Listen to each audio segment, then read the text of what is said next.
Notre méditation de ce matin se trouve dans Matthieu chapitre 7, versets 24 à 27. Matthieu chapitre 7, versets 24 à 27, nous lisons « C'est pourquoi quiconque entend ces paroles que j'ai dites et les met en pratique sera semblable à un homme prudent qui a bâti sa maison sur le roc. La pluie est tombée, les torrents sont venus, les vents ont soufflé et se sont jetés contre cette maison. Elle n'est point tombée parce qu'elle était fondée sur le roc. Mais quiconque entend ces paroles que j'ai dites et ne les met pas en pratique sera semblable à un homme insensé qui a bâti sa maison sur le sable. La pluie est tombée, les torrents sont venus, les vents ont soufflé et ont battu cette maison, et elle est tombée, et sa ruine a été grande. » Après, Jésus ait achevé ses discours, la foule fut frappée par sa doctrine, car il enseignait comme ayant autorité et non pas comme leurs scribes. Voilà, c'est un texte que nous avons peut-être pour ceux qui fréquentent l'Église il y a très longtemps ou quand nous étions enfants, c'est un texte que nous avions appris, un texte simple, mais néanmoins, sa leçon, c'est qu'il nous enseigne, et au-delà de ces petits versets que nous venons de lire, nous allons commencer par une illustration.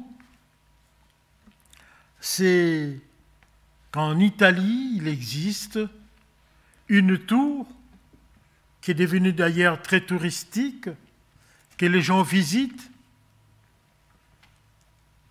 C'est que nous appelons la tour de Pise. La tour de Pise, c'est un bâtiment, c'est, comme le nom le dit bien, une tour qui devait être un complément d'une cathédrale. Cette tour fut construite en 1173 et cette tour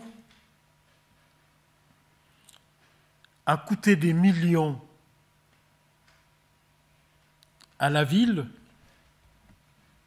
de Pise, tout simplement parce que elle s'épanche. Oui, pour certains, ils trouvent cela comme un charme, sa position penchée. Et je suis même prêt à croire que quand il ne sera plus penché, les gens vont regretter qu'il soit plus penché. Mais, malheureusement, vers les années 90, ça a été fermé. Ça a été fermé parce que ça devenait dangereux et que ces tours étaient prêtes à se coucher carrément. Alors, ils ont entrepris des travaux qui ont coûté des millions. Et pour cela, la tour n'a été redressée que de 40 cm. Quelle est la raison? La raison de ces mouvements de la tour vers le sol, c'est tout simplement parce que la tour a été construite sur un terrain marécageux. Oui, donc le sol n'était pas bon. Malgré la technique employée, comme nous le remarquons bien, la tour reste penchée et finira un jour par s'allonger carrément par terre. Oui, dans notre texte,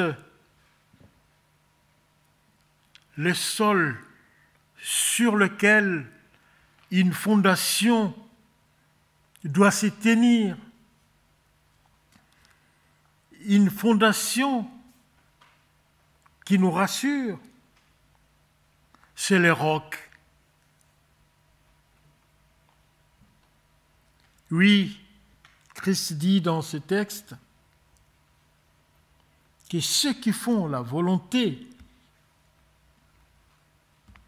de ce qu'il annonce, sa parole et ses préceptes, je dirais, c'est la vie. C'est le fondement inébranlable de nos vies. Et que pour revenir à la construction, pour construire une maison, le premier élément à considérer reste les sols. Les sols sur lesquels nous allons faire des terrassements, de fondations de la maison. Nous allons mettre des pierres. Notre maison va partir de ces sols. Il faut que ces sols soient en mesure de recevoir et de maintenir, de garder une maison, c'est-à-dire que les fondations soient bonnes. Si le sol est trop humide, ce n'est pas bon. Si le sol est marécageux, comme nous avons vu les cas de la tour, ce n'est pas bon non plus.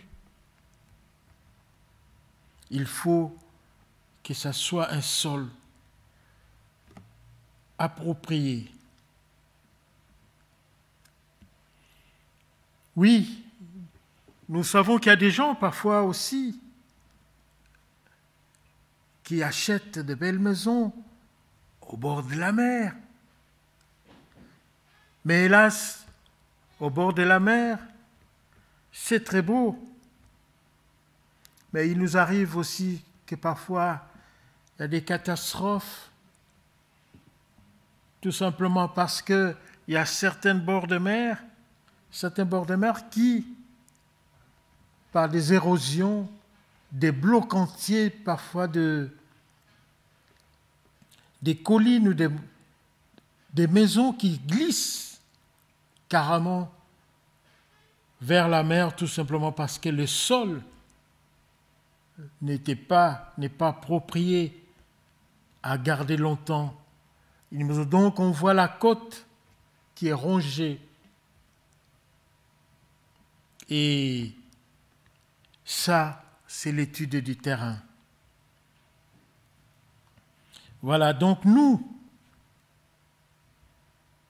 en tant que chrétiens, cela doit nous interpeller. Les fondements de notre foi. Oui, les enfants qui vont à la plage, oui, cette année c'était difficile d'y aller, mais ils savent combien il est difficile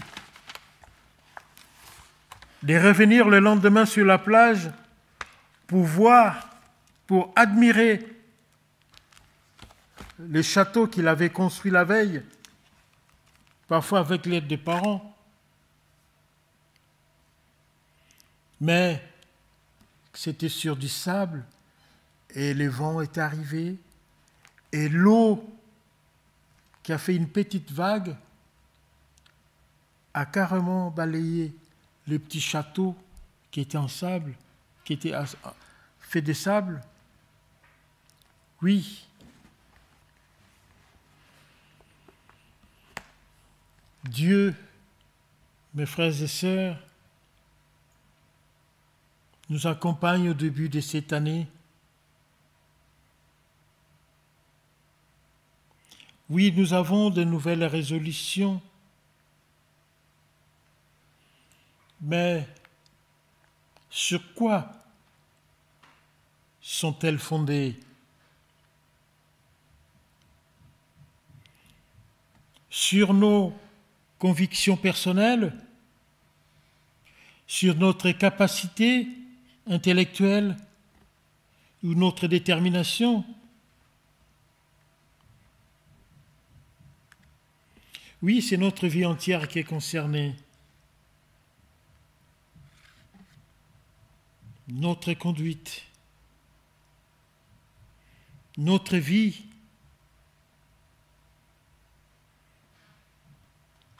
Elle est toujours la question que nous pouvons nous poser. Est-ce que notre vie est toujours bien amarrée à la fondation? Y a-t-il des fissures?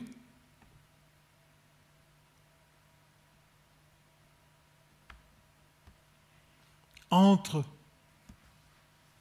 Christ et nous?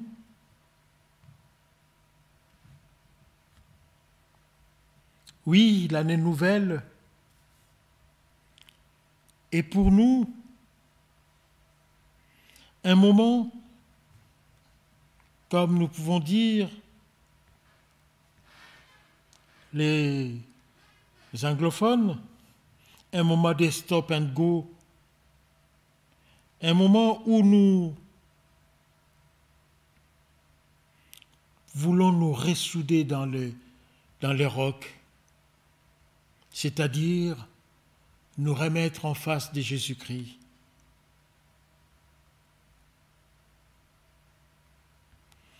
Il nous arrive parfois de nous perdre dans notre vie d'Église, dans notre vie avec Jésus, tout simplement parce que nous nous éparpillons, allant jusqu'à oublier l'essentiel. Mais en tant que chrétien, je me suis dit, il nous arrive de nous éloigner du basique. Les basiques de notre foi, nous pouvons trouver dans l'Ancien Testament.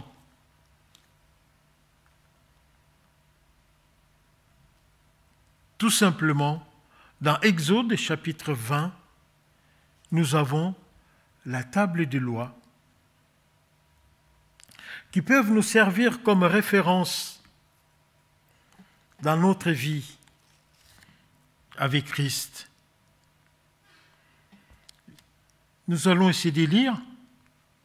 Alors Dieu prononçant toutes ces paroles en disant « Je suis l'Éternel ton Dieu qui t'a fait sortir du pays d'Égypte, de la maison des servitudes. Tu n'auras point d'autre Dieu devant ma face. » Oui, il commence par dire d'autres dieux. Et il nous arrive de ne pas savoir vraiment de quel Dieu il veut parler. Oui, maintenant que la technologie a gagné notre société, nous avons des dieux dans tous les sens.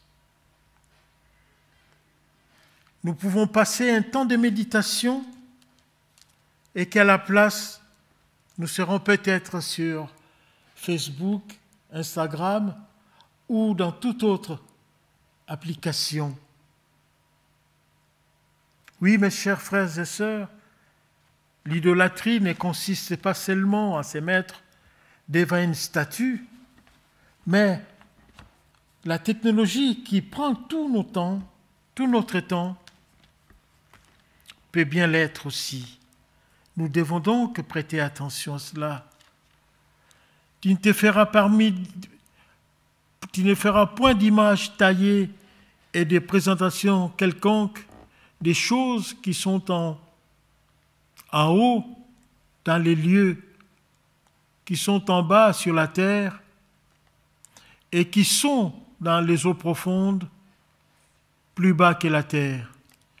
Tu ne te prosterneras point devant elles et tu ne les serviras point, car moi, l'Éternel, ton Dieu, je suis ton Dieu jaloux, qui punit l'iniquité des pères sur les enfants jusqu'à la 3e et la 4e génération de ceux qui me haïssent,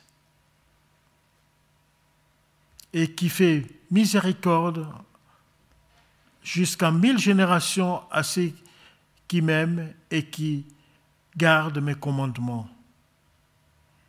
Tu ne prendras point le nom de l'Éternel, ton Dieu, en vain, car l'Éternel ne laissera point impuni celui qui prendra son nom en vain. Il y a tous les textes qui nous dit, aussi plus loin au verset 13, « Tu ne tueras point, tu ne commettras point d'adultère, tu ne dormiras point, tu ne porteras point de faux témoignages, tu ne convoiteras point la maison de ton prochain. » Et tout ce qui suit nous parle de la conduite à adopter. Oui, il y a des répercussions de ces versets dans le Nouveau Testament, dans Matthieu 5, qui précise encore que le simple fait d'avoir une rancune, le simple fait de penser mal de quelqu'un, c'est déjà le tuer. Et quelqu'un qui regarde quelque chose avec convoitise, est déjà comme si il veut déjà le prendre. Oui, mes chers frères et sœurs, quel est le fondement de notre foi? Le sable ne retient rien. C'est la vie de celui qui entend la parole du Seigneur, mais passe outre, vit autrement. C'est ce qui veut dire construire une maison sur le sable. Celui qui est sur le roc, qui est en Jésus, celui-là résiste. Celui-là résiste aux épreuves, comme nous pouvons les lire de chez nous, si nous avons le temps de pouvoir lire les livres de Job et s'imprégner de cette histoire pour comprendre que c'est lui qui a bâti sa vie dans le roc est semblable au serviteur du Seigneur Job. C'est lui qui, malgré toutes les épreuves, il avait tout perdu. Malgré les conseils de ceux qui sont venus le voir, à aucun moment, il s'est écarté du bon chemin. Parce qu'il avait sa vie bâtie dans le roc. Mais, mes amis, pour ceux dont la vie ressemble à celui qui a bâti dans le sable, sur le sable même, à la première tentation, il s'incline et au suivant, il plonge. Il s'égare car il est retenu par rien. Il va au gré des vents, au gré de tous les mouvements. Et malheureusement, nous pouvons aussi voir, même dans l'Église, des personnes que nous croyons qu'ils sont fondés sur le roc, mais leur manière de travailler, leur manière de vivre nous démontre tout simplement qu'ils sont sur le sable.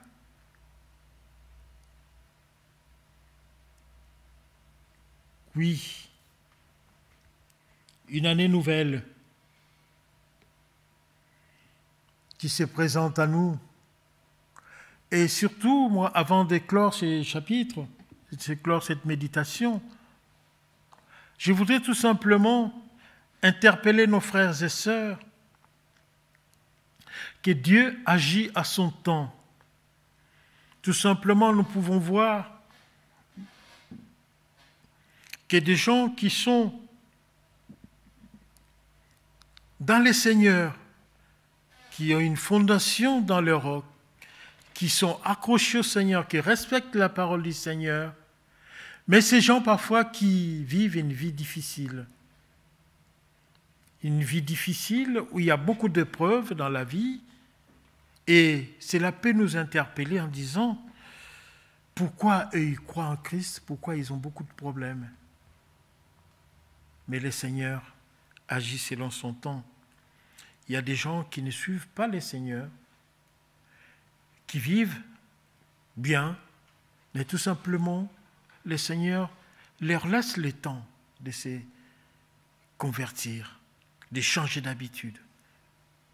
Le Seigneur peut punir aujourd'hui, comme il peut différer sa punition pour plus tard, ou même qu'à la fin des temps.